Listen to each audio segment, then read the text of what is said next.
भारत और अमेरिका के बीच trade deal कोई साधारण डील नहीं बल्कि ये देश के किसानों और छोटे व्यापारियों का डेथ वारंट है, जिस पर साइन करके मोदी सरकार जश्न मना रही है।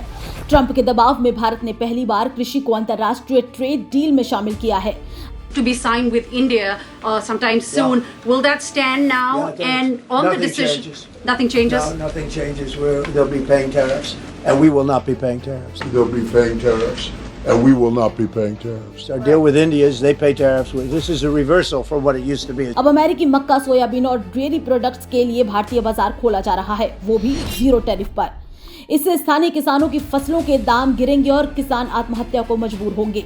वहीं दूसरी तरफ इस डील से अमेरिकी कपास सस्ते दामों पर भारत आएगी, जिसके बाद भारत में कपास उगाने वाले किसान की कपास खरीदने वाला कोई नहीं होगा, तो कपास किसान भी आत्महत्या को मजबूर होगा।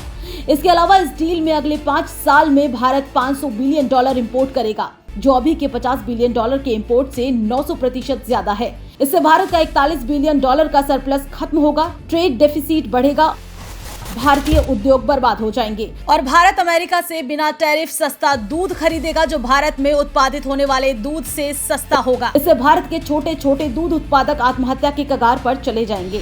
सवाल ये है कि क्या डोनाल्ड ट्रंप को खुश करने के लिए भारत के हितों से समझौता हुआ?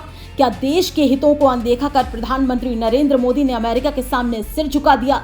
ये सिर्फ डील नहीं बल्कि भारत की संप्रभुता पर हमला है।